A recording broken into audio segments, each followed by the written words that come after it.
E aí, Bruno? Você falou do templo, né? Adorar em espírito e em verdade. O que é adorar em espírito e em verdade? E o que a adoração em espírito e em verdade pode ativar na vida da gente? Bom, adoração é o reconhecimento do sublime sobre mim. Isso é adoração. Tá. É o reconhecimento de que eu não sou a medida de todas as coisas e acima de mim existe algo que dá significado à minha vida. Existe algo, deixa eu ficar no algo, no et, para não ir para alguém, nem nada. No mínimo existe algo de onde a minha vida decorre, de onde a minha vida se deriva. Minimamente falando, isso tem que estar presente em adoração. Isso é um reconhecimento praticado da seguinte forma: se é assim, e se eu creio assim, logo a verdade é demandada de mim. A adoração demanda a verdade como base de seu significado. Eu admito a sublimidade maior do que eu e que eu derivo de lá. Logo, eu preciso responder a esse significado com uma verdade equivalente ao significado dessa superioridade em relação a mim. Então, quando eu ando assim, com essa consciência, e tanto maior quanto seja o meu conhecimento, por exemplo, no caso, eu tenho amigos que me diriam o seguinte: não, eu sei que tem algo maior do que eu, mas eu não sei o que é. Por isso eu tento ser sincero na vida. Essas pessoas estão adorando em espírito e em verdade mais do que a maioria dos que vão aos templos, que dizem que Deus é uma pessoa, chamam ele de tu, disso, daquilo, mas vivem sem nenhuma correlação de causa e efeito entre o fato de que, sendo Deus como Deus é, a minha vida precisa ser transformada, precisa ser operada pela verdade. Então, esses meus amigos que não sabem quem é Deus, mas dizem, existe algo, logo eu preciso ser verdadeiro nas minhas relações, estão mais em Deus do que os que dizem o nome de Deus e vivem de modo totalmente incoerente. Eles podem ser considerados adoradores que não adoram. São esses os que Deus procura. Eles já existem antes de saber. Sim. Por isso é que se diz, Deus os procura. Esses sempre são achados, de um modo ou de outro. Deus os procura. Então a adoração em espírito e em verdade é ter a consciência de Deus. Tanto mais quanto eu saiba quem Deus seja, quem Deus é. Como Jesus disse, quem me vê a mim, vê o Pai. Quando eu tenho essa consciência de que, do que Jesus disse, que as obras que eu faço, não as faço por mim mesmo, mas o Pai que permanece em mim faz as suas obras, eu e o Pai somos um. Tanto mais quanto eu saiba disso, mais coerente eu vivo, mais verdadeiramente sincero eu sou com a palavra desse a quem eu chamo de maior do que eu, a quem eu chamo de minha origem, de minha procedência, de meu Criador, de meu Senhor. A minha vida tem que ser coerente com a minha confissão em relação a quem Deus seja. Tanto mais quanto eu alinho a minha consciência com a minha confissão e com a sinceridade da minha vida, mais singela, sincera, simples e verdadeira é a minha adoração, em espírito e em verdade o tempo todo. Nesta hora você deixa de adorar a Deus, você passa a ser adoração. Tem gente que, o pessoal do templo, do lugar, da hora marcada, eles vão ali para adorar num lugar. Quando você entende o Evangelho, você passa a ser culto. Você passa a ser adoração. Eu não começo nenhum culto, eu sou o culto, dormindo, acordado. Eu sou um culto. Eu sou uma adoração. O meu sacerdócio é perene, é ininterrupto. E a minha adoração não parará jamais, nem a morte a interromperá, porque aí é que eu entrarei definitivamente no estado de consciência plena. Até onde a consciência possa ser absoluta, a minha será, em estado de adoração. Os seus servos o servirão, E o adorarão é como o Apocalipse termina, colocando a gente nesse estado de eterno para com Deus. Agora, quando o cara é só filho da religião, ele separa uma hora para ir ali, para levantar a mão, fazer uma oração, pagar um dízimo, alguma coisa assim. Ele está ainda no ciclo do paganismo civilizatório bem diminuto. Eu vou e gosto de ir e adoro chegar cedo para cantar com as pessoas, louvar, participar. Dentro de mim isso é natural. Mas não é ali que eu estou adorando. Antes de eu chegar, eu já estou adorando. Eu sou uma adoração. Então, quando eu cultuo junto com os irmãos, é só uma continuidade do que eu sou o dia inteiro. Eu só tenho uma vida para oferecer a Deus, é essa. Tanto no público, quanto no privado, quanto no íntimo. O público e o íntimo na presença de Deus são a mesma coisa. É tudo público. Tudo público. E tudo íntimo. Tudo é flagrante. Sim.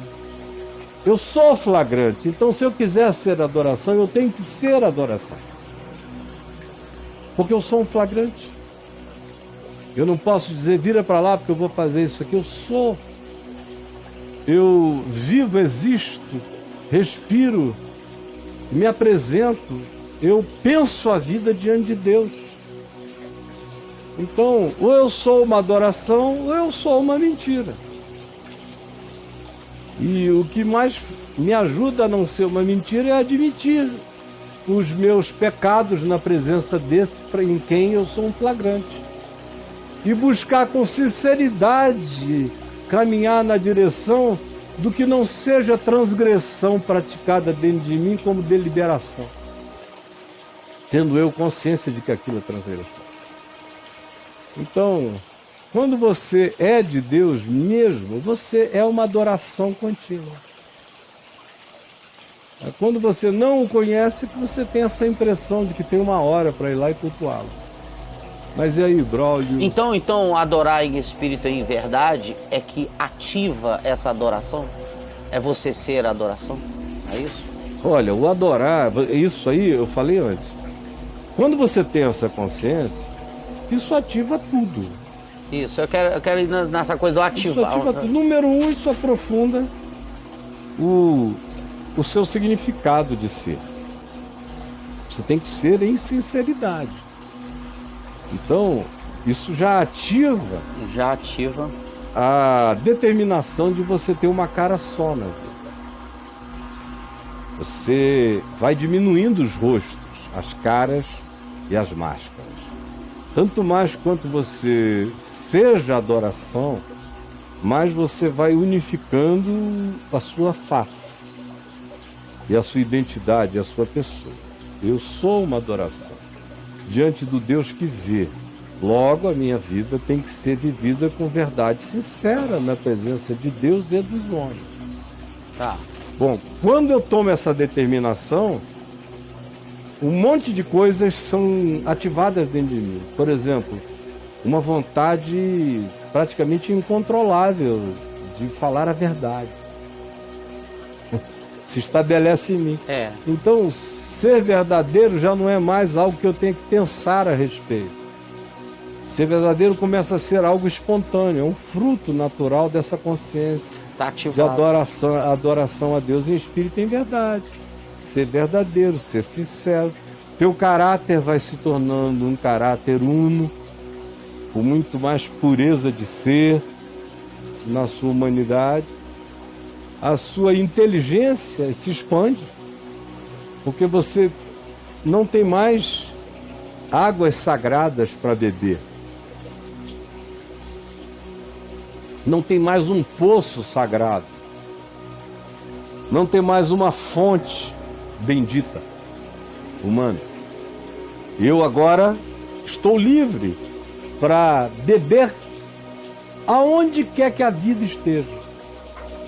Então isso dá uma expandida na minha percepção extraordinária.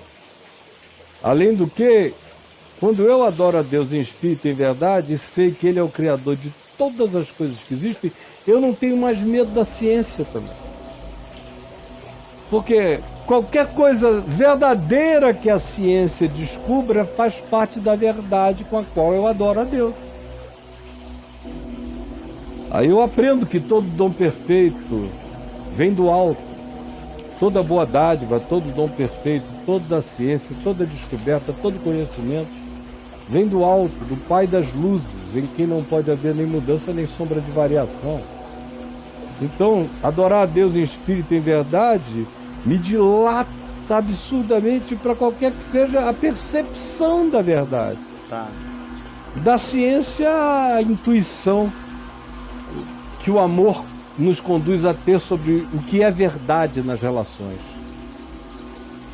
É o amor que me diz o que é verdade nas relações. Se eu não adoro a Deus em espírito e em verdade, essa é uma dimensão que vai estar tortuosa em mim. Eu não tenho as referências para aferimento do que é verdade ou não, como também em qualquer outra área da vida. O adorar a Deus em espírito e em verdade me dá coragem, porque me desassombra, porque me torna ateu de tudo que não é Deus, me torna um ateu profundo, ou seja, nada que não seja Deus será divinizado por mim. Isso me dá a capacidade de abrir qualquer coisa, de entrar em qualquer santuário, de abrir qualquer arca da aliança, sem medo de ser queimado. Porque eu adoro a Deus em espírito e em verdade, eu ando em Deus. E não tenho o sagrado como referência, o sagrado o homem faz, o santo é em Deus. E eu ando no santo que é, não no sagrado que o homem faz. Então eu sou um ser desassombrado de tudo e de todas as coisas. Quando eu adoro a Deus em espírito e em verdade, o que acontece é que as minhas intuições se tornam muito mais profundas sobre o futuro, o presente e o passado. Você enxerga melhor o passado quando você adora a Deus em espírito e em verdade hoje. Até a tua leitura do passado fica mais limpa. E você tem compaixão de quem não tem, ninguém tem compaixão. Você se torna crítico acerca de quem ninguém é crítico. Porque você adora a Deus em espírito e em verdade, você sabe que não são os aferimentos externos que dizem quem uma pessoa foi para Deus. Mas isso acontece no âmbito do mistério, como Paulo diz, que só Deus conhece até aquele dia quando os tesouros dos corações e os mistérios dos corações humanos forem abertos na presença de todos por Deus. Quando você adora em espírito e em verdade, você fica livre daquela necessidade de validação externa. Porque a tua validação vem da sua comunhão com o Deus que te procura e que te acha, em quem você vive. Amém. Então, se o mundo inteiro te aplaude, que bom. Se eles estiverem me aplaudindo pela razão certa. Se o mundo inteiro me odeia, mas se estão me odiando por causa do Evangelho ou, portanto, sem motivo, eu sou maioria solitariamente em Deus. Porque eu adoro em espírito e em verdade. A minha segurança tem um espigão inarrancável. E aí eu podia falar para sempre a respeito disso, mas o tempo acabou. Só mais uma aqui, porque olha lá. O cara muda a leitura da existência. Ele lê diferente a vida. Completamente tudo. Tudo. Anjo vira só anjo. O anjo não tem um lugar assim que o anjo chega, eu me ajoelho, me põe em pé, eu digo, oi, irmão. Tudo bem? Meu conservo. Tá tudo certo aí? Tá tudo certo aí, tudo legal. Como é que tá lá, pessoal? Então. Tudo bom, Gabriel? Então, vamos lá. Não é o Gabriel lá de Tudo bom, Gabriel? Então, anjo é só homem, homem é homem, a natureza é a natureza e tudo tem o seu significado, o tamanho do significado de todas as coisas, sabendo eu que tudo que Deus criou é bom. Por isso eu sou um amigo da criação e não um inimigo da criação, quando eu adoro a Deus em espírito e em verdade. É por isso que eu também não creio nesses crentes todos que estão por aí, com ódio de mim agora. Porque quem prefere queimar a criação do que preservar a criação não conhece a Deus. Quem acha que tem algum tesouro maior a ser explorado na terra do que aquele que o Senhor botou na terra, não conhece a Deus. Ou quem acha que existe algum significado que seja maior do que a vida em si, não conhece a Deus. Então, aquele que conhece a Deus, ama o próximo, ama o que Deus criou e manifesta o seu amor e a sua adoração por Deus em espírito e em verdade, amando a quem Deus criou, sendo sincero com quem Deus criou e cuidando da criação com aquele amor de quem em tudo que preserva dá culto a Deus, em tudo que planta dá culto a Deus, em tudo que frutifica dá culto a Deus. A espiritualidade que não seja assim não é a espiritualidade de Jesus, nem a espiritualidade do Evangelho. É simples assim, Braulio. Pelos seus frutos os conhecereis. Pelos seus resultados, segundo a expressão do amor de Deus, vocês vão saber quem eles são. E só dá esse fruto quem adora a Deus em espírito e em verdade. Do contrário, esse fruto pode até ser aprendido como performance por um tempo, mas na privacidade o indivíduo se contradiz e no íntimo ele é uma mentira só. Porque precisa ser verdade no íntimo para ser um fruto perene.